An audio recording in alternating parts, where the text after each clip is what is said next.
पुन्हा एकदा स्वागत करतो. ग्रंथालयाचं आमचे 48 वर्ष आहे. 48 वर्षात आम्ही 1200हून अधिक विविध विषयांची पुस्तकं प्रकाशित केलेली आहेत. 25 डिसेंबर 2024ला आम्ही ग्रंथालयाची 50शी पूर्ण करू. ग्रंथालय जसं तिने सांगितलं की आमची 2 यूट्यूब चॅनल आहेत. एक ग्रंथालय वॉच आहे, एक ग्रंथालय प्रतिमा आहे. या 2 चॅनलवरून तर आम्ही काही कार्यक्रम करत असतो. तसं ग्रंथालय वाचक दिनाचा दरवर्षी 25 डिसेंबरला कार्यक्रम करतो. कीर्ती महाविद्यालयाच्या पटांगणावरती करतो कार्यक्रम. तर अशा पद्धतीने ग्रंथालयाचे विविध उपक्रम चालू असतात. तुमच्यासारख्या रसिक वाचकांचं ग्रंथालयाला गेली 47 वर्ष चांगलं पाठबळ लाभल्यामुळे आम्हालाही करता आलेलं आहे. तर 50शीत काही आम्ही वेगळ्या गोष्टी करणार आहोत. इथे एक आमच्या डोक्यात असं आहे, जसं आपण आता ओला उबेरचा प्लॅटफॉर्म बघतो की त्यातनं आपल्याला गाडी मिळवायची असते. जशी आपण टॅक्सीला हात दाखवायचो, टॅक्सी आपल्याला मिळते की नाही, ती मिळणार की नाही, ते नंतर एक ॲप आला, ॲपमधून गाडी मिळायला लागली. तसं आता जगभरातली जी पुस्तकं आहे जी फ्री वाचायला आहे ती ग्रंथालय असं एक आपला ॲप डेव्हलप करते. त्याला आम्ही ॲपी ग्रंथालय म्हणून नाव दिलं आहे. त्यातनं तुम्हाला जगभरातली जी चांगली पुस्तकं आहे त्या ॲपमधून तुम्हाला वाचायला मिळायची आम्ही सोय करणार आहोत. साधारणतः हे सगळं आमचं काम 25 डिसेंबरपर्यंत पूर्ण होईल. अशा पद्धतीने आम्ही कामं करत असतो, ती चालू आहे. एवढं बोलून मी माझं मनोगत थांबवतो. धन्यवाद. जसं मगाशी ग्रंथालय प्रतिभांगण या यूट्यूब चॅनलबद्दल सांगितलं, तसंच ग्रंथालय वॉच हे यूट्यूब चॅनल देखील आहे. मला वाटतं सगळ्यांच्या चेहऱ्यावरून, मला बऱ्याच जणांच्या चेहऱ्यावरून असं कळतं की माहिती आहे हे. तर जर नसेल सबस्क्राईब केलं तर जरूर सबस्क्राईब करा आजच. त्याच्यावर साहित्याच्या पारावर नावाचा उपक्रम आम्ही करतो, ज्याचे 100 भाग आता झालेले आहेत. त्याचप्रमाणे पूर्ण जगभरातल्या साहित्याची ओळख ही मराठीतून व्हावी यासाठी ग्लोबल साहित्य सफर नावाचा कार्यक्रम आहे. जगभरातल्या लेखिकांवरचा कार्यक्रम आहे ग्लोकल लेखिका नावाचा, म्हणजे ज्याच्यामध्ये ग्लोबल आणि आपल्या भारतातल्या लेखिका असा अतिशय सुंदर कार्यक्रम संजीवनी खेर या कार्यक्रम करतात. आणि असे वेगवेगळे उपक्रम ग्रंथालय वॉच या यूट्यूब चॅनलवर चालू असतातच. आणि नवीन उपक्रम आहे ग्रंथालयाचा, तो म्हणजे ग्रंथालय लिसन. यामध्ये वेगवेगळ्या कथांचं आम्ही अभिवाचन करतो आणि ह्या कथा आपण ऑडिओ स्वरूपात ऐकू शकता. म्हणजे हल्ली बऱ्याचदा असं होतं की बघणं फार होत नाही, पण आपण ऐकू शकतो चालताना, प्रवासामध्ये किंवा ड्राईव्ह करताना. तर ग्रंथालय लिसन हा देखील एक नवा उपक्रम आहे. तर जरूर आपण सगळ्यांनी ह्याचा लाभ घ्यावा आणि आपले अभिप्राय देखील आमच्यापर्यंत पोहोचवा अशी मी सदिच्छा व्यक्त करते. आज श्रमिकांच्या अनोख्या जगात या पुस्तकाचं प्रकाशन होत आहे. 1 मे रोजी आपण सगळ्यांनी जागतिक कामगार दिन साजरा केला आणि आज मे महिन्यातच ह्या पुस्तकाचं प्रकाशन होत आहे. आपल्याला माहिती आहे की जगभरात कामगारांचे अनेक प्रश्न आहेत आणि त्याच्यावर अनेक चर्चा होत असतात, उहापोह होत असतो आणि मतमतांतर देखील असतात. तर ह्या सगळ्यावरचं पुस्तक अतिशय अभ्यासपूर्ण असं पुस्तक आणि अभ्यासपूर्ण तरीही तितक्याच सोप्या भाषेतलं पुस्तक श्रमिकांच्या अनोख्या जगात विवेक पटवर्धन यांनी लिहिलेलं त्या पुस्तकाचं प्रकाशन आज होणार आहे. आणि मला असं वाटतं की आपण अधिक वेळ न दवडता प्रकाशनाच्या कार्यक्रमाकडे वळूया. व्यासपीठावरील मान्यवरांच्या हस्ते श्रमिकांच्या अनोख्या जगात या पुस्तकाचं प्रकाशन होत आहे. सतीश प्रधानजी, डॉक्टर सुचेता आणि लेखक विवेक पटवर्धन यांच्या हस्ते ह्या पुस्तकाचं प्रकाशन होतं.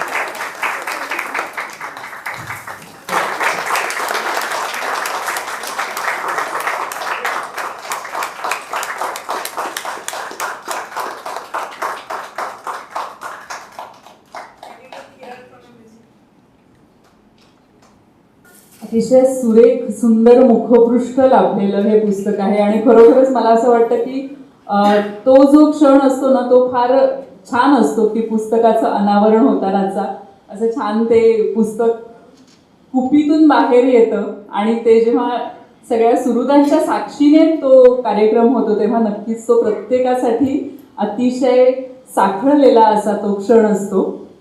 आणि यानंतर लगेचच मी लेखक विवेक पटवर्धन यांना विनंती करणार आहे की या पुस्तकाबद्दल त्यांनी बोलावं आणि विशेषतः प्रत्येकच लेखकासाठी लेखिकेसाठी प्रकाशनाचा दिवस प्रकाशनाचा क्षण हा अगदी स्पेशल असतो.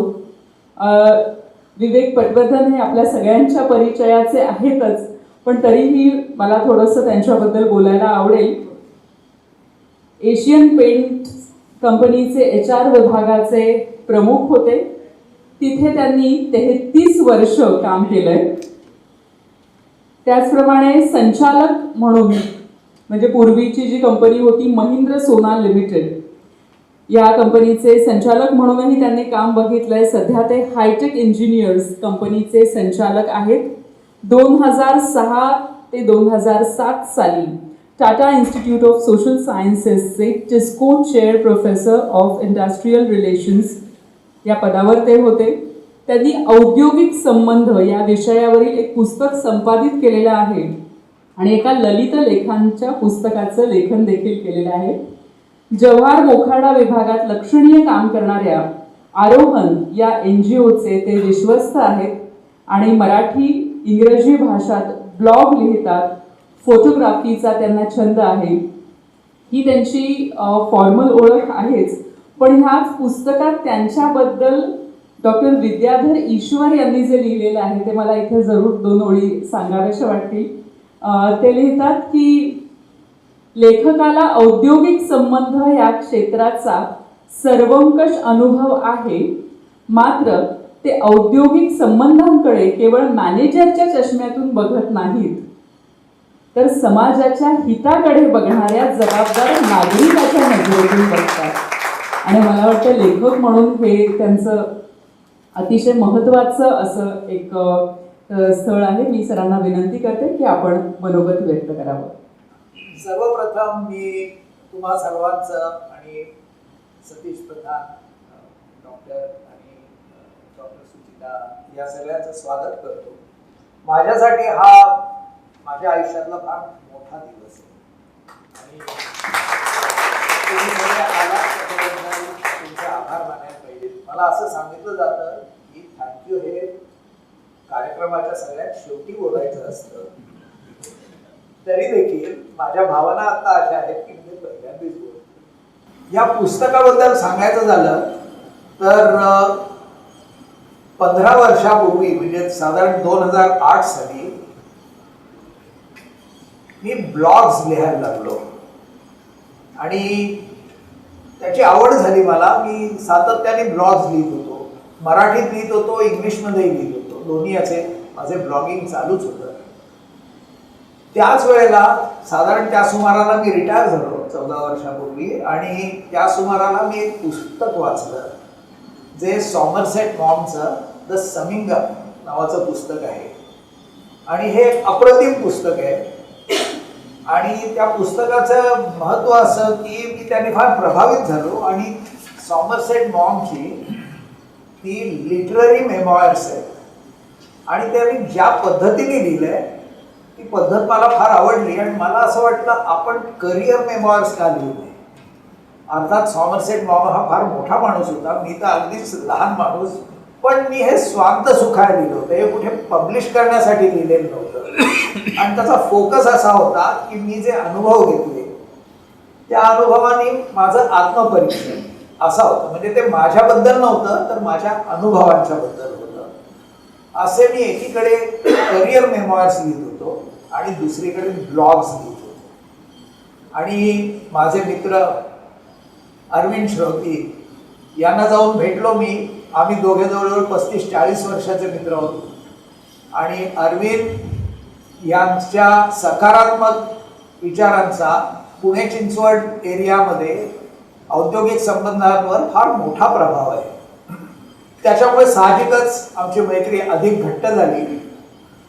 पण त्यांच्याशी बोलताना मला कामगारांच्या प्रश्नाचे अनेक पैलू कळले आणि त्याच्यापेक्षाही महत्त्वाचं म्हणजे की त्यांच्याशी मला डायरेक्टली बोलता आलं.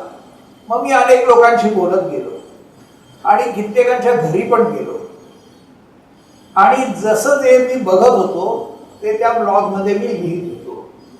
हे ब्लॉग बऱ्याच लोकांनी वाचले पण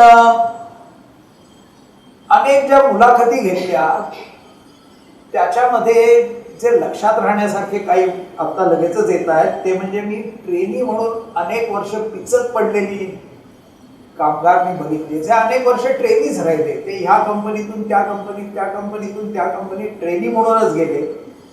मी 38 वर्ष निव्वळ कंत्राटी कामगार म्हणून काम केलेल्या बायकांना भेटलो आणि 38 वर्ष कंत्राटी कामगार असल्यामुळे त्यांना केवळ किमान वेतनच मिळालं. याचा अर्थ त्यांचे रिअल वेजेस टेक्निकली स्पीकिंग तर कधी वाढलेच नाहीत, पण प्रॅक्टिकली बघितलं तर कमीच झाले असेल. मी नोकरीची शाश्वती नसलेल्या आणि अशा एका टेम्पररी वर्कर्सच्या कामगाराच्या घरी गेलो. 8x8चं घर होतं. त्याची आणि त्याच्या जीवाची घालमेल झालेली बघितली की मला मुलांना मोठं करायचंय, शिकवू कसं, आणि ते शिकवणंही त्याच्या ऐपतीच्या पलीकडे होतं. तसंच मी काही चांगल्या गोष्टी पण बघितल्या. त्याच्यामध्ये अरविंद मुळे एका कंपनीमध्ये युनियननी हिंसाचार सोडून उत्पादकता वाढवून स्वतःची पगारवाढ मिळवलेली बघितली. चांगल्या गोष्टी बघितल्या, वाईटही बघितल्या. त्याच्याच बरोबर एका कंपनीने ओव्हरनाईट गेट बंद करून कामगारांना रस्त्यावर टाकलेलं बघितलं आणि त्यांनी झालेले लोकांचे हाल बघितले. त्यातल्या एका कामगाराचा मुलगा थॅलेसेमिया मेजरने आजारी होता. दुसरा कामगार होता, त्याला किडनी ट्रान्सप्लांट झालेली होती. आणि तिसरा जो होता त्याला 2 अधिक भाऊ होते. त्याच्याकडे आईवडील राहत होते, पण त्याचा पगार बंद झाल्यावर त्यांनी इतर भावांना सांगितलं की तुम्ही सांभाळा आता आईवडिलांना. आणि त्याच्यावरून तिन्ही भावांच्यात कडाक्याची भांडणं झाली. म्हणजे एक नोकरी त्याच्यामुळे किती आयुष्याला फटका बसतो हे मी फार जवळून बघितलं आणि जे बघत होतो ते लिहित गेलो मी. त्याच्याच बरोबर मी काही चांगले एम्प्लॉयर्सही बघितले, जसे गोविंदभाई ढोलकिया हे SRK एक्सपोर्ट्सचे. ह्यांच्या कंपनीमध्ये कुठच्याही कामगाराला 1,00,000 रुपये महिना मिळवणं शक्य आहे. आणि हे मी कामगारांचा इंटरव्ह्यू घेऊन बोलतोय, गोविंदभाई ढोलकियांचा इंटरव्ह्यू घेऊन बोलत नाहीये. हे कसं शक्य आहे? 2008 साली ज्यावेळेला मंदी आली त्यावेळेला 6,500 यांच्याकडे लोक होती आणि त्यातल्या एकाही माणसाला त्यांनी काढला नाही. ते म्हणाले आमचे लोक आहेत. म्हणजे असेही एम्प्लॉयर्स बघितले ज्यांनी जगावेगळी धोरणं अंमलात आणली. हायटेक इंजिनियर्समध्ये तिथे व्हॅल्यू ॲडेड या कन्सेप्टवर कंत्राटी कामगारांच्या पर्यंत व्हॅल्यू ॲडेड शेअर होते असेही कामगार होते, असेही मालक बघितले. हे सगळं मी एकीकडे ब्लॉगमध्ये लिहित होतो आणि दुसरीकडे मी माझे करिअर मेमॉयर्स पण लिहित होतो. मग ह्या दोन्हीची सांगड घालून एक पुस्तक करावं असं वाटलं. मग ते पुस्तक आता केलेलं आहे. आणि जसं मी म्हटलं त्याप्रमाणे की हे पुस्तक तुमच्या हातात देताना आनंद होतो. याच्यामध्ये मी स्वतःबद्दल लिहिलेलं नाही आहे काही. मी जे लिहिलंय ते माझ्या अनुभवांबद्दल लिहिलंय आणि मी जे बघितलं ते लिहिलंय. हे पुस्तक 4 भागात आहे. पहिला भाग माझ्या आत्मपरीक्षणाचा आहे. उरलेले 3 भाग मी जे बघितलं ते लिहिलंय. आणि जे मी बघितलं त्याच्यामध्ये बरंचसं हृदयविदारक आहे, पण काही चांगल्या गोष्टी पण ज्या बघायला मिळाल्या त्याही लिहिलेल्या आहेत. तर जरूर तुम्ही वाचावं पुस्तक असं मला वाटतं. आणि ह्याच्यामध्ये थिअरी काही लिहिलेली नाही आहे, जे समोर दिसतंय ते लिहिलेलं आहे. जी तफावत मी बघितली ती तफावत वाढतेच आहे. ही 90च्या सुरुवातीपासून चालू झालेली तफावत अजून अजून अजून वाढते. ह्याच्यावर काय सोल्युशन निघेल असा प्रश्न खूप मनात आहे. पण त्याचं उत्तर मला असं वाटतं सोपं नाही आहे कोणाला. आज तुम्ही सगळेजण आलात त्याच्याबद्दल पुन्हा एकदा तुमचे धन्यवाद. आणि ग्रंथालीचे सुदेश इंगलासपूरकर, धनश्री धारक, आजच्या पाहुण्या डॉक्टर सुचिता आणि सतीश, या सगळ्यांना त्यांचा मी ऋणीच आहे.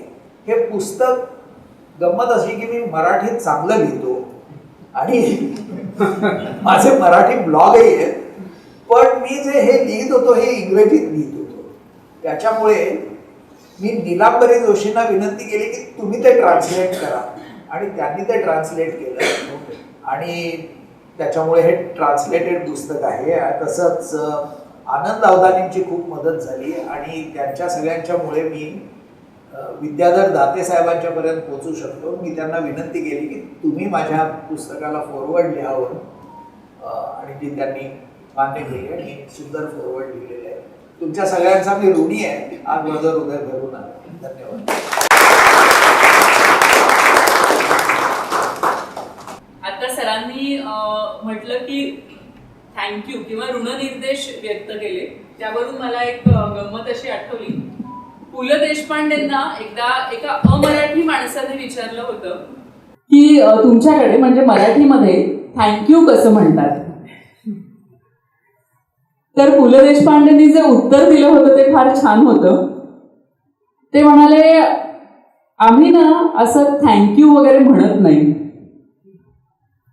आमच्या वागण्यातून, आमच्या असण्यातून ते आपोआप प्रतीत होतं आणि ते म्हटलं तर फारसं बरं दिसत नाही. आणि मला असं वाटतं की तुम्ही जे म्हणालात की ऋण किंवा थँक्यू, तर हे सगळे जे आज तुमचे सुहृद आलेले आहेत, मला वाटतं की हे दिसतंय आपल्याला ॲक्च्युली. तर खरोखरच अतिशय ज्याला आपण म्हणतो, तुम्ही म्हणालात की तुमच्यासाठी हा दिवस जसा खूप छान आहे, जसा मोठा आहे, तसा सगळ्यांसाठीच हा दिवस मोठा आहे. कारण पुस्तक एक नवीन आज इथं येतं. हे पुस्तक ॲमेझॉनवर उपलब्ध आहे. तसंच आजच्या दिवशी, प्रकाशनाच्या दिवशी 40% सवलतीच्या दरातही इथूनच आपण ते घेऊन जाऊ शकता. त्याच्यावर लेखकांची स्वाक्षरी देखील आपण घेऊन जाऊ शकता.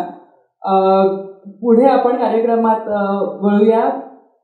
कामगारांवरचं हे पुस्तक आहे, श्रमिकांच्या अनोख्या जगात. जसं सरांनी सांगितलं की वेगवेगळ्या लोकांशी, कामगारांशी ते स्वतः बोलले, त्यांच्याशी संवाद साधला.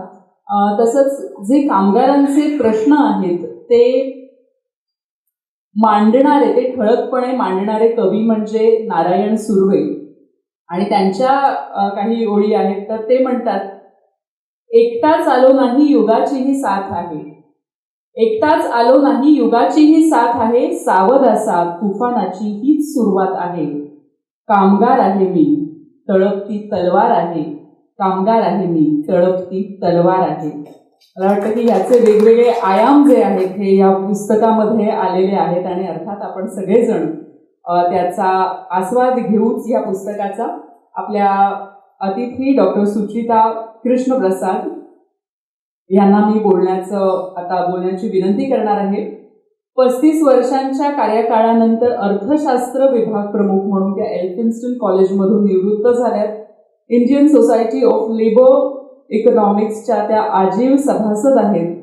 वेगवेगळ्या राष्ट्रीय आणि आंतरराष्ट्रीय परिषदांमध्ये त्यांनी वेगवेगळ्या महत्त्वाच्या विषयांवर शोधनिबंध सादर केलेले आहेत. निर्मला निकेतन MSWच्या अभ्यासक्रमासाठी, तसंच CBS मुंबई विद्यापीठ इथं अतिथी प्राध्यापक म्हणून त्या कार्यरत होत्या. आणि वेगवेगळ्या विषयांमधलं एक व्यासंगी व्यक्तिमत्व म्हणून डॉक्टर सुचिता कृष्णप्रसाद यांच्याकडे पाहिलं जातं. या पुस्तक प्रकाशनाच्या दिवशी मी आपल्याला विनंती करते की आपण आपलं मनोगत व्यक्त करावं.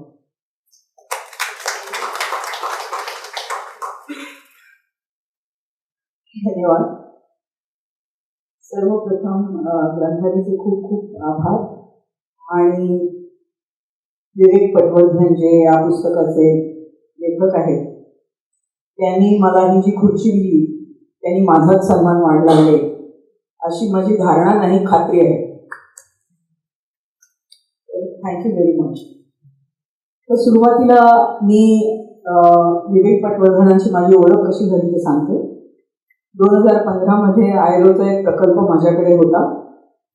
त्याचा विषय असा होता, mapping the role of labour administration in social dialogue in Maharashtra. म्हणजे सोशल डायलॉग म्हणजे समाजातला सुसंवाद किंवा संवाद, आणि त्याचे 3 आधारस्तंभ म्हणजे कामगार आणि त्यांचे प्रतिनिधी, उद्योजक आणि त्यांचे प्रतिनिधी म्हणजे EFI किंवा FICCI वगैरे, आणखीन समाजाचे प्रतिनिधित्व करणारं सरकार आणि त्यांचं कामगारांचं डिपार्टमेंट म्हणजे कमिशनर ऑफ लेबर आणि त्यांची पूर्ण टीम.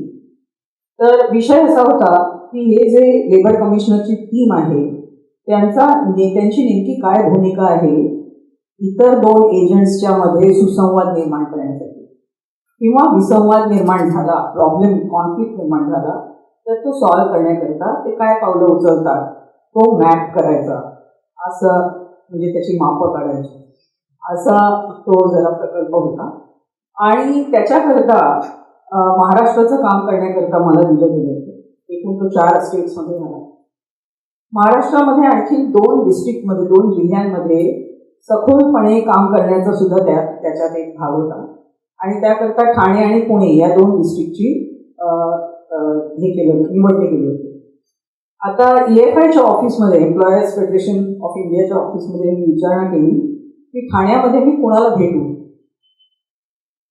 डोळे भेटून उत्तर आलं विवेक पटवर्धन. आणि मग त्यांनी मला त्यांचा नंबर दिला आणि मी फोन केला. फोन केल्याबरोबर असं असं आहे, मी अमुक तमुक आणि मला असं काम करायचं म्हटल्याबरोबर त्यांनी लगेच मला वेळ दिली. विकेंड होता तो. त्यांनी सांगितलं की तुम्ही ठाण्याला या, आपण चर्चा करू. आणि गंमत म्हणजे तिथे गेल्यानंतर फक्त तेच नव्हे तर पिंपरी चिंचवड पुणे या पूर्ण बेल्टमध्ये काम करत असलेले मल्टीनॅशनल्समधले HR डिपार्टमेंटचे उच्च पदस्थ अधिकारी 2 मित्र त्यांना घेऊन ते मला भेटले.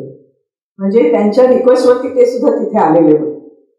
म्हणजे त्यांची अशी असोशी होती की अच्छा ह्या काहीतरी करत आहेत. तर म्हणजे मला इतकं भरून आलं की एका फोनवरती यांनी सर्व दालनं फटाफटा उघडली. काय काय देऊ शकतो ते मी द्यायला तयार.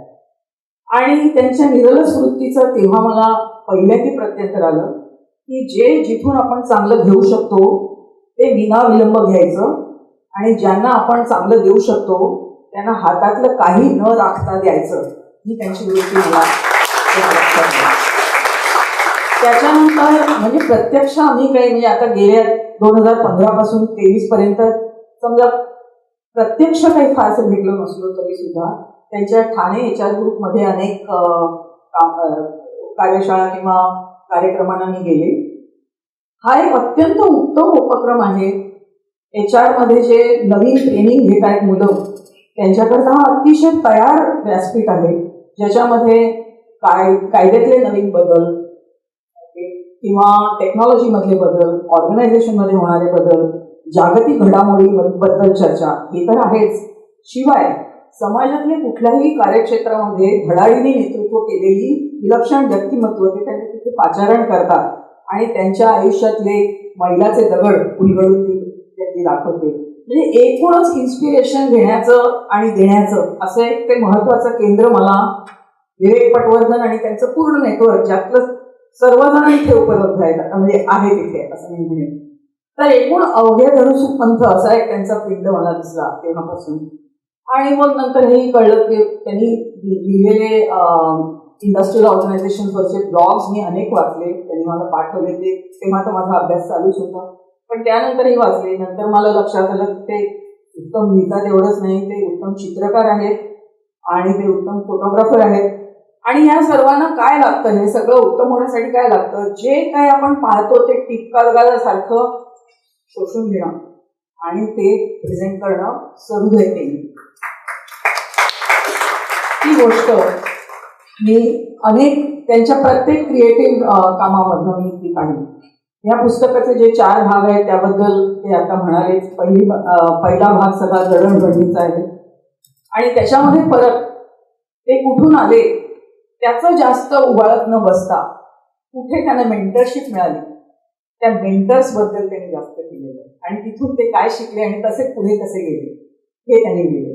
म्हणजे आज जर ते उत्तम मेंटर असतील तर त्यांनी ती मेंटरशिप तिथून ग्रहण केल्यानंतर तिथे ते थांबून त्याच्यावर कॅपिटल न करता ती इन्व्हेस्टमेंट म्हणून परत परत ते करत राहिलेले आहेत. म्हणजे झाडातून फळं होणं आणि फळातून बी होऊन नवी झाडं निर्माण करणं हाच एक त्या प्रक्रियेचं मी तसंच वर्णन करेन. बाकी मग दुसरा आहे तो कामगार स्ट्राईककडे का जातात असा कळकळीचा त्यांनी विचारलेला प्रश्न आहे. स्ट्राईक्स झाल्यानंतर सर्वात त्याचं म्हणजे संपाचा सर्वात फटका कुणाला बसतो ह्या प्रकरणामध्ये डिटेल व्यक्तिशः वर्णन आहे. हा या पुस्तकाचा एक वेगळा भाग किंवा विशेष पैलू मी म्हणेन की ते नुसतं थिअरटिकल किंवा नुसतं पार्श्वभूमी न सांगता अक्षरशः एखाद्या व्यक्तीच्या घरात गेल्यामुळे ते एका वेळेला अनेक्डोटल आणि एका वेळेला रियालिटी दाखवणार अशा पद्धतीचं ते होतं. त्यामुळे आकडेमोड किंवा चार्ट आणि ग्राफ ह्याच्यामध्ये न अडकता माणसं कुठे चाललेली आहेत आणि त्या माणसांचं काय होत आहे ह्याकडे त्यांचं लक्ष आणि ह्या पुस्तकाचे लक्ष काय आहे. त्याच्यानंतर एक त्या स्ट्राईकच्या ह्याच्यामध्ये तो दुसरा त्याच्यानंतर तिसऱ्या ह्याच्यामध्ये ते नेतृत्वाबद्दल बोलतात. पण दुसरा सेक्शन सर्वात मोठा आहे आणि त्यातलं 6वं प्रकरण जे आहे ते खूप इंटरेस्टिंग आहे. मला ते खूप इंटरेस्टिंग वाटतं. त्याच्या अगोदर सुद्धा टेक्स्टाईल स्ट्राईकचा ते उल्लेख करतात. मुंबईच्या टेक्स्टाईल स्ट्राईकचा वर्षापेक्षा जास्त चाललेला किंवा किती दिवस चालला ते सुद्धा माहिती नाही. कारण हा संप कधीही बंद झाला असं घोषित केलं गेलेलं नाही. आता जगात असे किती संप आहेत ते मला माहिती नाही, पण हा एक मोठा संप असा की तो आता संप आम्ही संपला असं कोणीच घोषित केलेलं नाही. तर 6, 7, 8 महिने मी जसे कामगार थकले तसे ते परत आले तर आले नाही तर आलेच नाही. अशा पद्धतीने आपल्याला सर्वांना माहिती आहे 2 लाखापेक्षा जास्त कामगार असलेली हा सेक्टर संप जवळजवळ तेव्हा संपला असं म्हणा. त्याच्यानंतर जवळजवळ 1 लाख उरलेले होते. तर ते 1 लाख लोक VRS न घेता आपोआप नाहीसे झाले अशी ती घटना घडली. याबद्दल ते सांगताना असं लिहितात की हे चालू असताना संप चालू असताना तत्कालीन पंतप्रधान अमिताभ बच्चनची चौकशी करायला ब्रीच कँडीला गेलेल्या होत्या, पण त्यांनी संपामध्ये काही पुढाकार केला. हे वाचल्यानंतर मला माझे दिवस आठवले, कारण माझा PhDचा प्रबंध हा मुंबई टेक्स्टाईल इंडस्ट्रीवरती आहे. तर तेव्हा जी पुस्तकं वाचली त्याच्यात व्हान वर्षचं एक अत्यंत जागतिक कीर्तीचं पुस्तक आहे टेक्स्टाईल स्ट्राईकवरती. त्याच्यात व्हान वर्षी नोंद केलेली आहे की दत्ता सामंत यांनी पंतप्रधान इंदिरा गांधी यांना पत्र लिहिलं होतं की लाखो संसारांची वाताहत होत आहे, तर सरकारने कृपया इथे लक्ष घालावं. का तसं लिहिलं? कारण आपला इंडस्ट्रियल डिस्प्यूट ऍक्ट जो आहे, आता टेक्स्टाईल इंडस्ट्री तुम्हाला माहिती आहे कन्करंट लिस्टमध्ये येते, म्हणजे सेंटर आणि स्टेट दोन्ही त्याच्यामध्ये मध्यस्थी करू शकतात.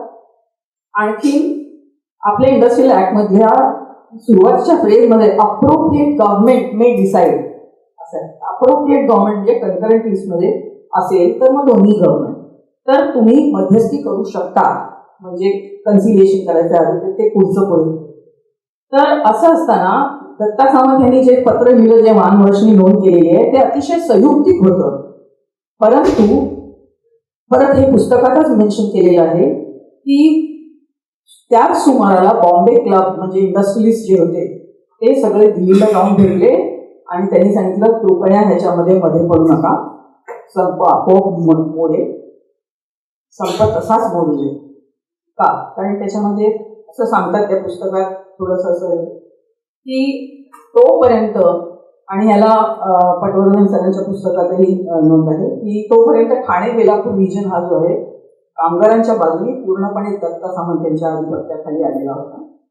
आणि त्यानंतर जर आयलंड सिटी जवळजवळ 70 मिल्स जर पुन्हा दत्ता सामंतांच्या आधिपत्याखाली आली तर राजकारणाला महाराष्ट्राच्या खूप मोठं वळण लागू शकतं. त्यामुळे ह्याच्यामध्ये पडू नका, हे एक कारण. आणि दुसरं कारण असं की मिल्सचं तसं सुद्धा काही नुकसान होत नव्हतं, कारण त्याच्या अगोदरच 70 पासूनच त्यांनी सबकॉन्ट्रॅक्टिंग करायला सुरुवात केलेली होती. आणि भिवंडी, इचलकरंजी इत्यादी ठिकाणी त्यांचेच ब्रँडेड कपडे तिथे आपोआप होत होते. त्यामुळे फायदा म्हणजे नुकसान काही होत नव्हतं. नुकसान काय झालं ते आता आपण सगळेजण पाहतो. एका बाजूला गेलं, एका बाजूला चाळी वगैरे, आता त्या चाळी पण गेल्या. तर ह्याच्यामध्ये मग फिनिक्स मिलची गोष्ट विवेक पटवर्धन या पुस्तकामध्ये सांगतात, कसं टप्प्याटप्प्याने फसवणूक होत जात मिलच्या जागी मॉल उभारायला. आणि अशा पद्धतीच्या अनेक, काय म्हणावं, ह्या काही इंटरेस्टिंग म्हणता येणार नाही, पण अत्यंत ब्लीकली इंटरेस्टिंग म्हणता येईल अशा पद्धतीच्या अनेक मॅनिप्युलेशनच्या कहाण्या त्यावेळेला तयार झाल्या. मीरा आडारकर, अरविंद आडारकर, मीना मेनन यांच्या संघटनेने मिळून मर्डर ऑफ मिल्स म्हणून जो रिपोर्ट तयार केला, त्याच्यामध्ये अतिशय बारकाईने त्याचं पूर्ण नमूद केलेलं आहे. त्यातलं एकच उदाहरण सांगते की नाव न घेता कुलाब्यात मिल होती आणि स्ट्राईक संपला 1984 मध्ये. सरकारने नवीन धोरण अनाऊन्स केलं, टेक्स्टाईल मॉडर्नायझेशन स्कीम, आणि त्याच्यामधनं IDBI पुन्हा पुनरुज्जीवन करण्याकरता लोन देण्यात येणार होतं, नवीन यंत्रसामुग्री घेण्याकरता. तर ही मिल कुलाब्याची त्यांनी लोन घेतलं आणि यंत्र डिसमॅन्टल केली आणि ते पार्ट्स विकले आणि मग मिलला आग लागली. मिलला आग लागल्यानंतर अर्थातच आता आम्ही कसे पगार देणार. दरम्यान त्यांनी DMCला पत्र लिहिलं होतं, कारण DC रूल्स तेव्हा चेंज झालेले होते. वेकंट सरप्लस लँडचा आपण दुसरा उपयोग करू शकत होतो, जसं फिनिक्स मिलमध्ये पण झालं. तर त्यांनी DMCला लेटर लिहिलं होतं की आम्हाला इथे हॉटेल तयार करायचं आहे आणि त्यामुळे लोन द्या. आणि हे दोन्ही झाल्यानंतर शेवटी तर यंत्रसामुग्री नाहीशी झाली होती, आगही लागली होती. त्यामुळे पुढे काय झालं ते काही माहिती नाही, पण अर्थातच वर्कर्सचं काय जे काय झालं ते झालं. आणि त्यानंतर ते जे डेव्हस्टेटेड लुक होतं भयंकर, तिथे हिंदी सिनेमाचे फायटिंग सिक्वेन्सेसचं शूटिंग व्हायला सुरुवात झाली. म्हणजे तुम्ही ती कथा पहा, कुठून कुठे जाते, कुठून कुठे जाते. तर अशा पद्धतीचे अनेक गोष्टी त्यावेळेला झाल्या. तर ह्या पुस्तकामध्ये सुरुवातीला काही भागामध्ये अनाठायी झालेले संप किंवा व्यक्तिविशेष स्वतःला महत्त्व देण्यामुळे कामगारांची झालेली दिशाभूल, असेही काही गोष्टी तिथे आहेत. त्याच्यात ते पुण्याच्या एका कंपनीचं वर्णन सांगतात की कामगारांनी सांगितलं की आंबा एवढ्याच साईजचा पाहिजे. तर असं आढ्यताखोर वर्तन सुद्धा त्याच्यामध्ये दिसतं. आणि मग नंतर हळूहळू जेव्हा ते सांगतात इमर्जन्सी झाल्यानंतर स्ट्राईक्स बंद झाले. आता माझा एक अत्यंत जवळचा मित्र आहे, लेबरमध्ये अत्यंत अभ्यासू श्याम सुंदर, त्याचा एक पेपर मला इथे आठवतो. त्यांनी सांगितलं इमर्जन्सीमध्ये स्ट्राईक्स बंद झाले पण लॉकआउट्स बंद नाही झाले. तर ती एक वेगळीच बाजू आहे. स्ट्राईक बंद करा पण लॉकआउट बंद नाही झाले, अर्थात तो एक वेगळा भाग झाला. पण हे जे पेंड्युलम होता, समजा 70च्या दशकामध्ये इंडस्ट्रियल कोर्ट सगळे जास्त कामगारांच्या बाजूने निर्णय देणारे होते. आणखीन त्यांनी कामगार नेतृत्व कदाचित थोडंसं दिशाहीन किंवा आढ्यताखोर झालेलं असेल, अहंभाव भरलेलं झालं असेल. तर हळूहळू जसं 90 झाले, न्यू इकॉनॉमिक पॉलिसी आली, बाहेरनं FDI झाले, मल्टीनॅशनल झाले, त्यानंतर हळूहळू आपली मॅन्युफॅक्चरिंग खाली गेली हे आता सर्वजण मान्य करतात. आणि त्यावेळेला जे सेक्टर, ज्या सेक्टरनी घोडदौड केली ती सर्व्हिस सेक्टरनी केली. त्यामुळे त्याच्यानंतर हळूहळू आपलं लक्षच मॅन्युफॅक्चरिंग मधून निघून गेलं. आता बरेच लेबर इकॉनॉमिस्ट किंवा इव्हन अर्थतज्ञ म्हणतात की आपण मॅन्युफॅक्चरिंगकडे लक्ष द्यायला हवं होतं, जेव्हा आपण आता मेक इन इंडिया म्हणतो. पण एक एक गोष्ट निघून गेली, आवर्तन पूर्ण झालं की पुन्हा तिथे जाणं एवढं सोपं राहत नाही. त्याच्यानंतर मग त्यांच्या पुस्तकामध्ये 3ऱ्या सेक्शनमध्ये हा सर्व भाग येतो आणि त्यानंतर नेतृत्वाबद्दल ते सांगतात. तर जसं हे आढ्यताखोर नेतृत्वाबद्दल सांगतात तसंच एनलायटन नेतृत्वाबद्दल सांगतात कामगारांच्या. आणि त्यातलं एक नेतृत्व इथेच उपलब्ध आहे अरविंद श्रोत्रींच्या रूपाने. आणखी मी अनेक वर्षापूर्वी त्यांचा सबकॉन्ट्रॅक्टीचा जो अभ्यास होता तो पाहिलेला होता आणि त्यांनी सादर केलेला ऐकला होता आंबेडकर इन्स्टिट्यूटमध्ये. पण त्यानंतर ह्या ILOच्या अंतर्गत त्यांच्याशी परत बघण्याची, त्यांच्याशी इंटरॅक्ट करण्याची संधी प्राप्त झाली. आणि त्यांनी जे काम केलं आहे आणि ज्याची नोंद विवेक पटवर्धन यांनी अत्यंत योग्य रीतीने त्यांची दखल घेतलेली आहे, की घोषणा आणि घोषवाक्य आणि मुठी उभारणं बंद, रस्त्यावर जायची गरज नाही. अभ्यास करा, काय मागायचंय ते ठरवा, त्याच्या पाठीमागे काय जस्टिफिकेशन आहेत ते काढा आणि मालकांना पटवून देण्याची तयारी करा की हे बेनिफिट्स दिल्यानंतर कंपनीचा तोटा होणार नाहीये, कंपनी सुद्धा फायद्यात जाणार.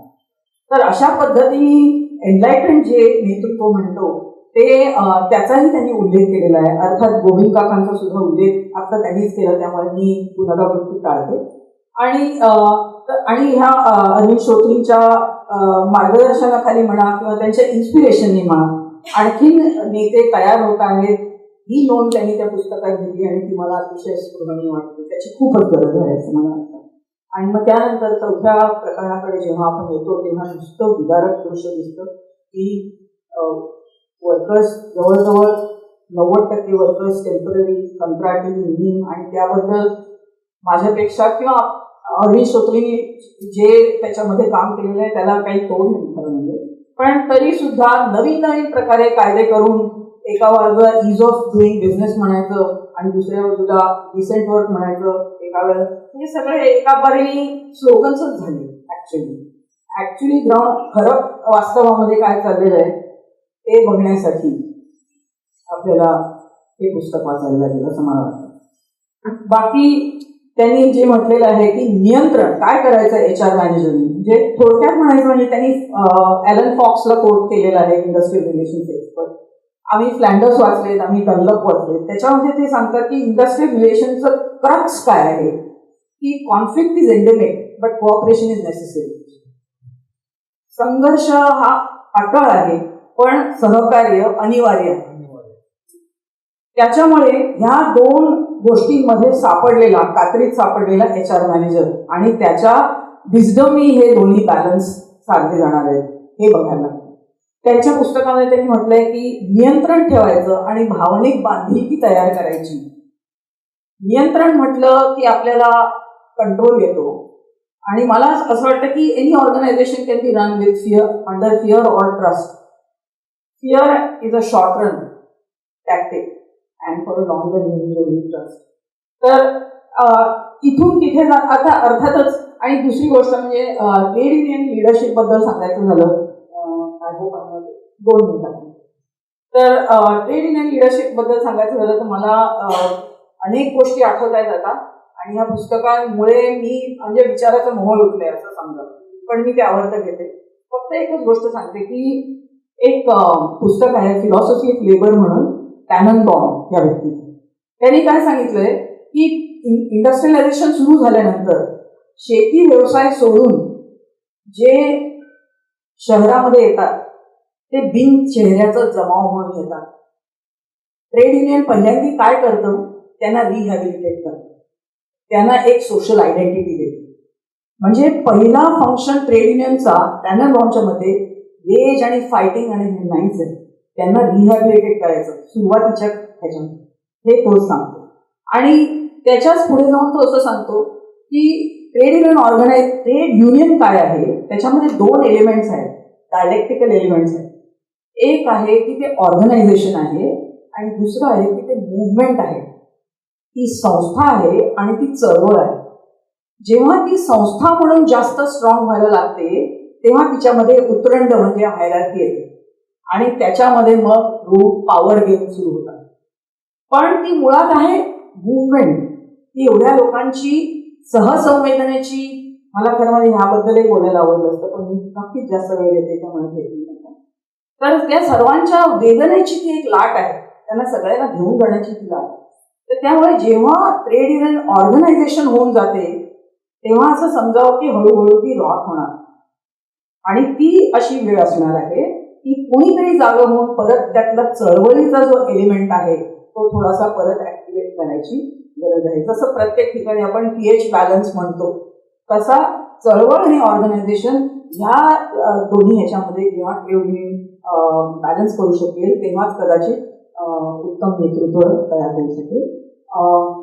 अर्थात ह्या पुढे शेवट त्यांनी सांगितलं की ह्या पुढे काय होणार आहे ते सांगता येत नाही. अर्थात जे मॉडेल्स किंवा ज्या गोष्टी त्यांनी ह्याच्यात लिहिल्या आहेत त्या लार्जली मॅन्युफॅक्चरिंग मध्ये आहेत आणि लार्जली मीडियम टू लार्ज स्केलमध्ये आहे.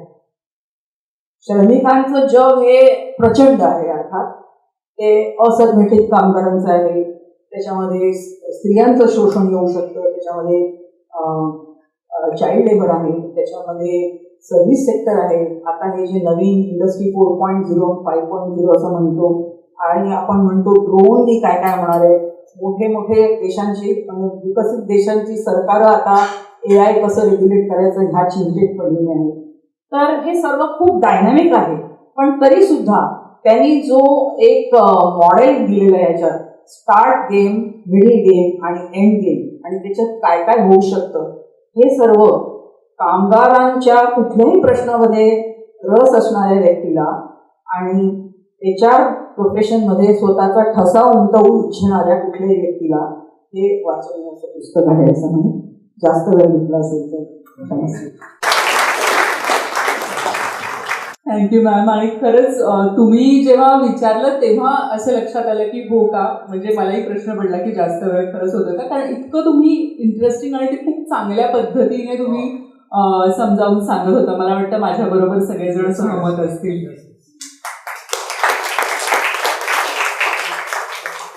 असं म्हणतात की Wien you read a good book a door opens for you.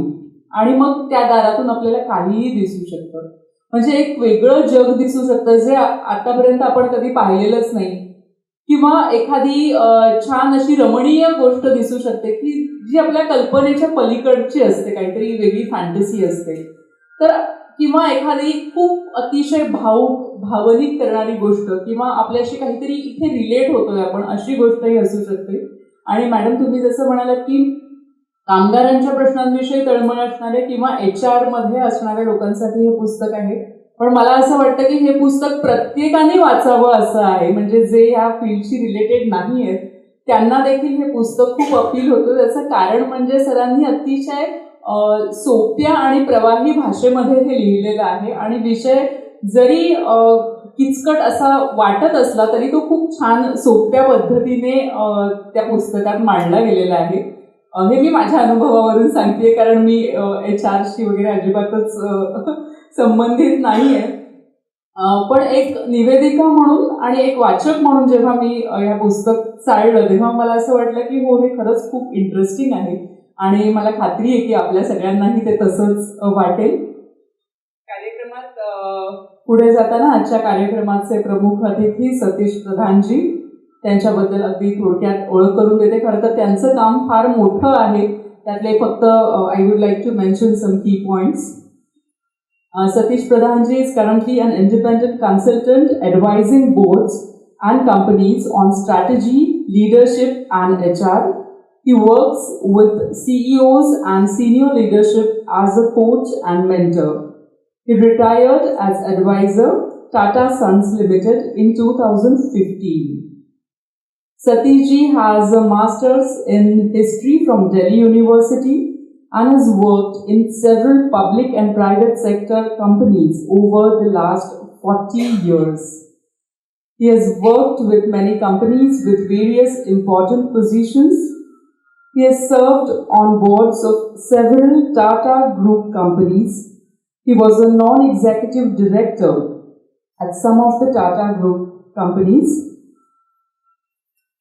Satish ji is an avid naturalist and has served on the governing council of Bombay Natural History Society (BNHS) for more than a decade.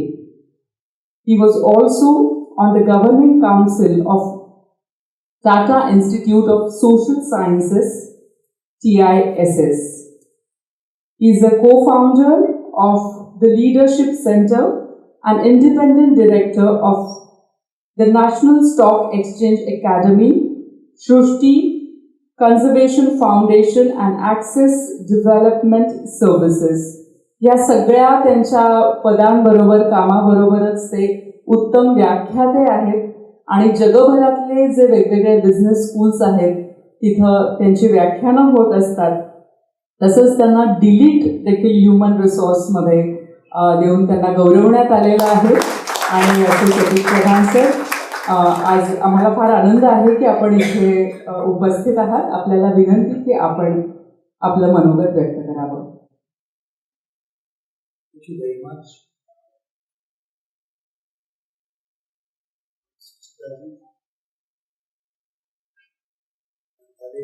Please, Suresh ji, Anshul ji, Manish ke, अन्य dignitaries आणि पुस्तकांचे आणि खासकर विवेकचे ॲडमायरर्स, मित्र, को travellers जे काय म्हणायचे त्यांची we've all come together for that. And most importantly for me, my dear friend and co-traveler in a long journey for decades, Vivek Patwardhan, whom I hold with not just respect and affection. Not so much as a deified Dev-Devata म्हणून नाही, but as a very human individual whom I can relate to and I have related to for decades. His enormous capacity to look at himself and say, this is something I need to do differently, with compassion for himself, and do the same thing for me and a lot of other people. I think Pratyaksha. So it is indeed an honor, and I will unabashedly say that my operating language is English. मी लहानपणापासून घरी मराठी बोलतो, पण आता जे quality of Marathi ऐकायला मिळालं ते आपल्याचे मी पुष्कळ आणखीन प्रयत्न करायला लागतील. So I will fall back on Marathi, a little bit maybe Hindi and predominantly English. So it is indeed an honor, genuinely an honor, a privilege, and an enormously joyful moment for me to celebrate this occasion. ते जितके भावुक आहेत त्याच्यापेक्षा जास्ती मी भावुक आहे. That is the sense that he creates in people. He wittingly, unwittingly gets close to and people get close to.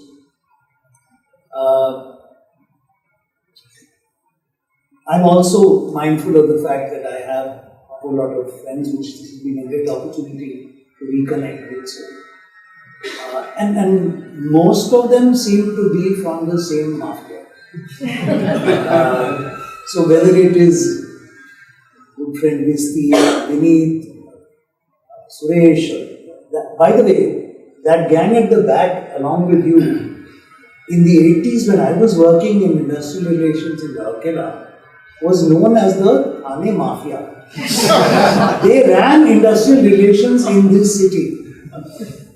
There were about Sharad Gangal. There were some of you who literally carried the burden of industrial relations in a period of adversarial conflict. हे तुम्ही जे म्हणालात ना की conflict आणि adversarial, not so much adversarial, conflict and strife goes hand in hand with waves of collaboration, and I've seen that part, and we have people here who have lived through that with a tremendous track record as well, and he leads that back. So when Vivek informed me that this wonderful enterprise of writing a book had reached fruition and talked to me about it, I read a chapter which he sent me, and I'll read to you my immediate response to him the same day, which I also attempted to translate in Marathi, but miserably failed. So I wrote to him that this is a poignant book. I thought that word needed primacy in my sense-making of the book. This is a poignant book that weaves the fabric of industrial relations with threads of intense personal narratives and the intersect of state policy, legal provisions, market economics, corporate conduct, and judicial pronouncements to show us the truth about social justice in our world. And genuinely I was stirred in that moment. Vivek prods our conscience as right-thinking members of society. Not managers, not workers, not HR, not capital, not labor, not trade union leaders, but at the level of citizens and people who are thinking members of society. His pithy message, and I still feel reinforced in this after the wonderful conversation we heard from Madam just now. If injustice is the order of the day, then reform must reorder to become the beginning of justice. That's the key essence of a very powerful book, which actually looks like a booklet, but I think it's a pocket-sized bomb in terms of this stimulus to us and this invitation to us. So, thank you once again for a wonderful book. Vidyadev has written an amazing introduction. I think the book is incomplete without it. It really sets the backdrop of a lot of factual and insightful aggregation of the tapestry of various threads that constituted the living reality of that time, and provides him a stage on which he and Lulu can talk and engage with us. I'll come back to Lulu in a bit. I only wish you had actually touched a bit on, because that's where I grew up, seeing the phenomena of labor welfare officers and the role and the experience of that part of the equation. Because I mean, you guys are people who lived in that. I felt that was a part of it which could have added a bit more of the masala, flavor. I'll go on quickly to get to my sense of the book. And I read the 4th chapter. He starts with a quotation from Bill Heywood, which literally is potent as the rest of the book is, but hits you every time you read it. The statement is that the barbarous gold barons, they did not find the gold. They did not mine the gold. They did not mill the gold. But by some weird alchemy, all the gold belonged to them. And the dexterity and precision with which he brings this sentence into the work that he has done is amazing choreography. It is choreography, it's not writing. The images just leap up in front of you. But it is the truth, and I'll complete that quotation because the rest of it leads on to where he takes us. But it is the truth that is becoming increasingly visible to people in recent times, thanks to the widening disparity between the rich and the poor.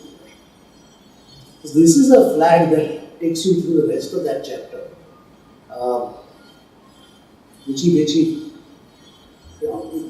It's amazing the simplicity with which he does what there's a researcher and a scientist in him, a professor, and we were delighted when he accepted that position. And we were even more delighted when he actually did what he does best. Teach over there and build the capacities of people in a disproportionate way. He discloses as a good researcher and a good scientist, he discloses where he is coming from. A priori, what are my views and assumptions with which I am engaging with this uniquely constructed research? And he says that the problem that I am referring to as Bill Haywood's The problem is that the woes of those living below the poverty line or on the edge of it, the fashionable word today is precarious, but I think he says it more powerfully in this way, are not effectively presented to the world. I believe that interviews can be the best method to do this. So I covered the interviews in my blogs and I videographed them as well. This truly, if you talk about academicians, and I'm sure there are lots of you here who've done that kind of research, and Visti is our guru in that. Grounded theory, ground up theory, is the foundation is this sentence. And he demonstrates that academic depth and rigor in a very simple, common sense narrative and brings that approach to research alive for all of us. I'm not going to try and reveal to you the book and what is in it.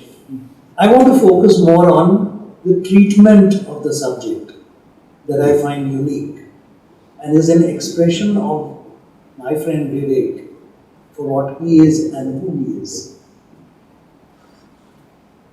It's a conversation.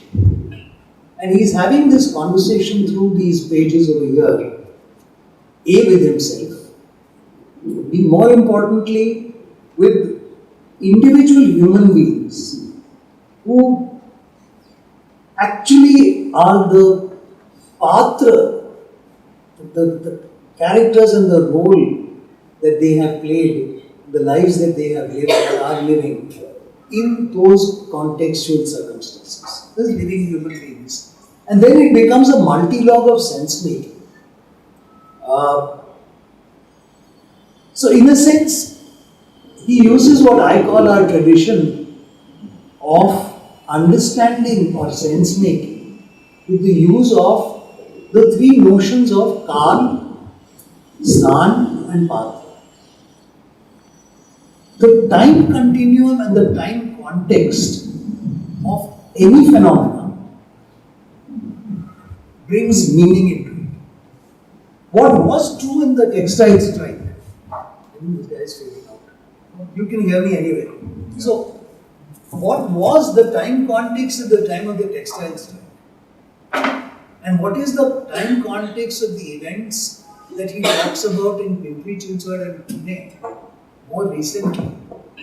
We have lived through some of it, but we are also, even if we haven't, aware of the time context shift, which brings a very different kind of meaning to how we understand the context of location. I worked in my early career in the late 79, 80 few years in a place called Rourkela. Now that's not Bombay Pune. It is not the phenomena in time or in location context that one would say is identical to this Kal-Stan combination. And yet there are patterns that one can see very strongly evident. So one of the aspects in the tapestry is a occasionally appearing red thread in this fabric. In this side of the fabric, it suddenly becomes a major theme of the fabric that you are looking at over here. Significant, substantive and large over here, significant, not so substantive and not so large over here, but present in both. And to me, that example of strife and collaboration is what he brings alive in that. So the Patra content is also very important. He brings alive the people in a very interestingly curated sampling methodology. I'm being very mechanical, the quant research kind of approach to it. Carefully curated selection of sample set. So that your combination of the actors, or what I call process affected people. In the community space, we are all used to talking about PAPs as project affected people. तिथे धरण बांधायचंय, त्या लोकांना तिकडून काढायचंय they are project affected people. And that has a fixed, finite impact. Because you know the households, you know the impact. Here, what you talked about is the cascade effect of a process on a set of people. And I think that's a distinction that comes alive to me in the way he has treated the subject. And whether these are beneficiaries, victims, or bystanders. The last one I use with emphasis, because there are some fairly hard-hitting passing shots that Vivek lays at the doorstep of what I'm calling bystanders. And he talks about, somebody at a seminar, gathering like this, coming up to him after his talk and asking him, are you a leftist or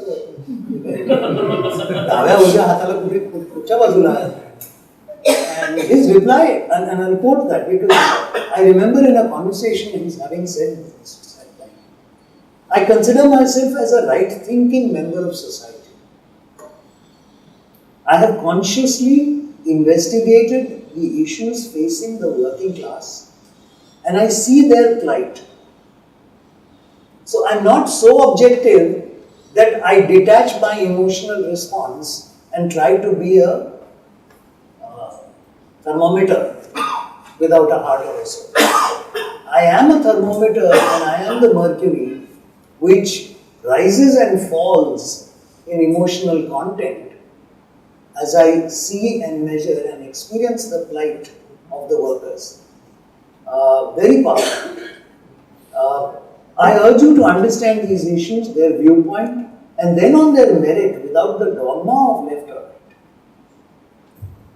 I mean, this is profound and simple in an unbelievable combination. In this part of the book, the chapter that we're talking about, he's documented his interviews with contract workers, trainees, and various schemes and temporary workers. Persons employed in these categories have precarious service and working conditions. And this reminds us that precarious is not a casual description of a person in difficulty. It's a little more. And that was a very humbling reminder for me. So, methodology, treatment. I think he picks issues which are an expression of himself. Bisty is a phenomenal photographer. I learned from him to be able to not just focus on what is lighted up, but how the shadows bring the lighted up parts alive. And in many ways, Vivek lights up the shadows. In the choice of subjects and themes to pick up. So, for example, the one about chapter 4, about contract work, I think it lights up the shadows which we have. Many of us, I know from personal conversation and experiences, the grief, the anger, the angst, the frustration experienced by some of our friends and colleagues, at coming face to face with the plight of these people, Vivek just lights that shadow up for all of us to see. It also reminded me of a gentleman whose paper I happened to read. So, by the way, as a young management trainee in a Rourkela steel plant kind of environment, I did, and I confess, try to read things. And I read a paper by a gentleman called V.N. Shinde, who was a professor in one of our universities in Maharashtra in 1984. And it is pithy and attuned to what approach I see in the book. Because the basic attitude of employers in India is to look upon labor as a mere commodity, a factor of production, to be bought and sold at will.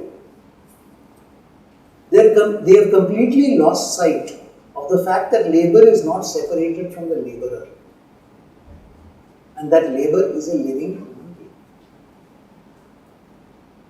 And this is 1984. So, this sensitivity that we have seen and the evidence has been there, what Vivek does is he's uncovering the obvious shadows unattended. Things that we have forgotten to remember. Our cumulative wisdom had people like this talking to us and telling us. These things were happening in front of us. But we've forgotten to remember that continuum. And only occasionally and episodically, these issues have come to the newspapers or our attention. And I applaud his way of bringing that alive in the choice of issues. Second dimension I'll quickly talk about is the questions. So I have identified Kal, Stan, Patra. Where am I going to seek the kind of information, data, insights that I'm looking for as well? The questions again do two things which are again linked to our tradition. When you're reading, if you look at and are mindful, there are questions which bring out what we call the Vyavaharika, or the empirical reality. And there are parts of it and ways of progressing those questions which bring out the Pratibhashika, which is the apparent reality. Now, somewhere in the back of the way this is being constructed is a deeply wise and philosophical perspective of the nature of reality and the method of getting different dimensions of it to actually triangulate and try and make sense of Schrodinger's cat. Is it a wave or not, or what is it? And the simplified application of that is overwhelming in the book as it emerges. And to whom does he ask these questions? We talked about that. What does he ask and how does he ask that? And then I come to my favorite bit. There is a reflective Vivek who emerges in the middle of these conversations. Sometimes almost unannounced, but mostly flowing from that conversation.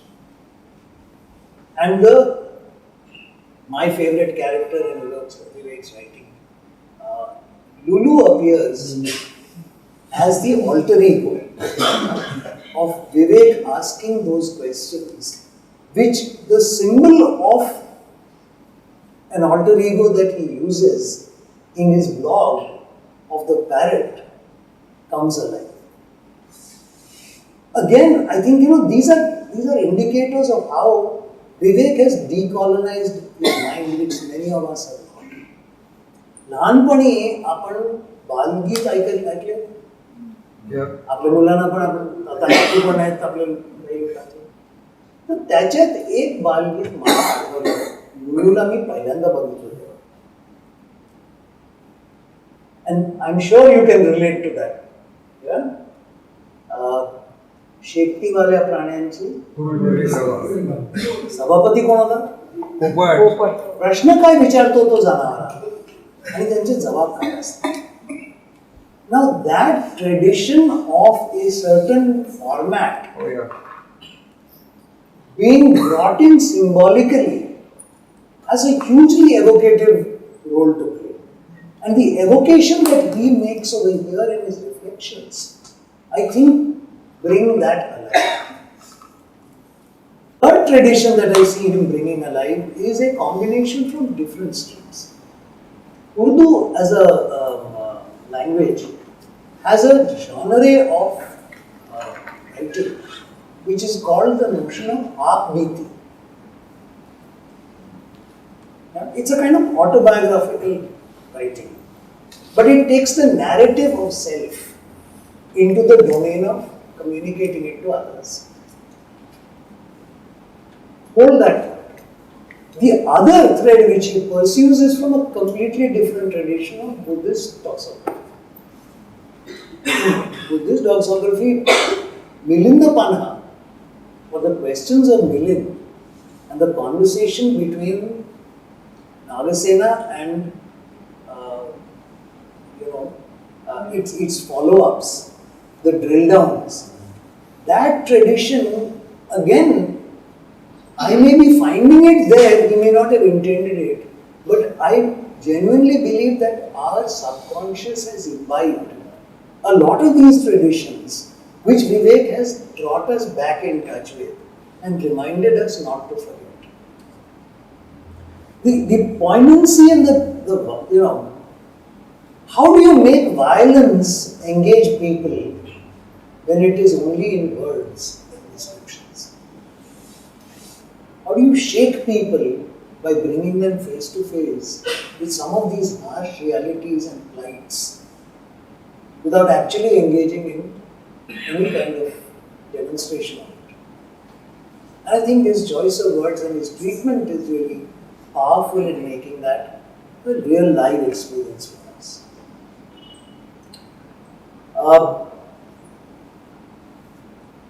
I'm going to sum up by talking about the nature of the contract.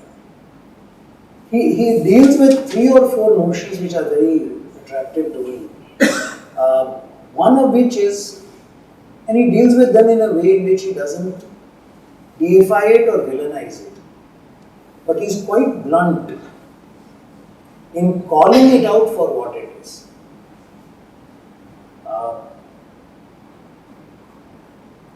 So he asks the question, who is exploiting whom, in the section on contracting to exploit, contract to exploit. And he answers it very simply but bluntly.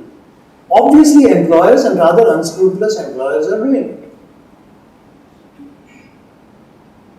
The government joins the gang rape by launching schemes like NEEM. Unions have no teeth. They don't even feel the pangs of conscience. I have reliably learned, and then he talks about this organization where 600 permanent workers are supported by 400 flexible workers. And that is a thing which some of us have talked about at length and agonized over. And then NEEM going through contractors like TPs. And all this with the knowledge and the connivance of the unions. So the question again leads back with the last piece about the value-based people management being a myth or not. And like I said, the rhetoric today, whether it is in CSR or environment or people or injustice of labor, is about washing. Whether it's greenwashing or labor population washing, and I think that plus the new policies. By the way, there is something good news about deferring the code implementation, which is a response to society. So I think that's an encouraging part of it. There is a lot of bleakness in the book, but there are windows which allow us to have rays of hope in specific terms, like the comments that I've been talking about. And the most powerful reminder of the need to think about what is kushal and akushal in the traditions of the Pali canons and the gatherings of the Rajtarangini. In intent, in thinking, in perspective, in conversation and words, in deeds, in outcomes, and testing the integrity of kushalta right through these elements of disaggregated process. So the process can be devastating for some of the victims in its intent, and he brings that out very powerfully. Or in the way we have thought about that intent, or the way we have acted on that intent, or the way we have talked about it, and what outcome it actually has created. And that, I think, is a flow which becomes the Lulu Vivek alter ego conversation while he is narrating the flight of two. Right? The last bit that I want to bring us back into a context, which is me talking about this, is an extract from ILO, you mentioned that. This is the Commission on Future of Work in 2019. And you had one Prime Minister of Sweden and one South African President who were co-chairs of that. Illustrious people. I think Alvin Didar Singh and some of our people were also on that commission. They wrote this paragraph at the end of that. It was called the Work for a Brighter Future, Global Commission for the Future of Work 2019. As recent as that. Essentially, this is an issue where economics is at war with good human values. Very close to what you are saying. And it seems to be winning so far. But then, doesn't such a situation exist in every step of our life? I'm quoting him, but the sense of the spirit of these words is exactly what this book is. The absence of the power of good governance, the absence of the driving force of good human values, and a helpless mass of exploitable people is a deadly combination. I would have added combustible, highly combustible. In the final analysis, managements have to make decisions on the basis of certain values which they would like to practice. This situation will improve if they do. Otherwise, the suffering of workers at the hands of unconscionable employers, irresponsible unions, and governments is inevitable. He warns us in the course of the book that if this injustice continues to be the order of the day, then perhaps disorder may be the only beginning of justice.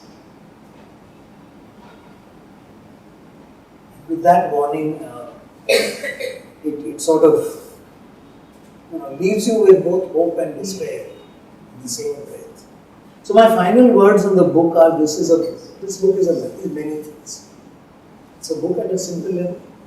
It's Aesop's fables at another level, and a treatise in philosophy and thinking at a deeper level.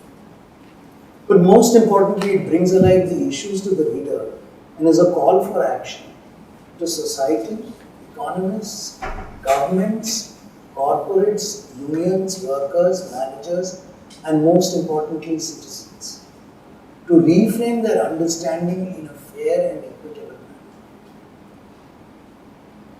Just and sustainable society is the outcome. A call for concerted action, even as we hurtle down the precipice of an unsustainable society. So somber as it is, there is hope. Thank you very much.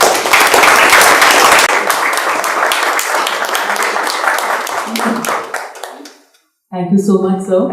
आणि खरोखरच ह्या पुस्तकाचं इतकं सुंदर विश्लेषण किंवा पुस्तकाबद्दल इतकं छान सरांनी सांगितलं की ते पुस्तक वाचण्याची उत्सुकता आपल्या सगळ्यांच्या मनात नक्कीच आणखी बळावलेली आहे.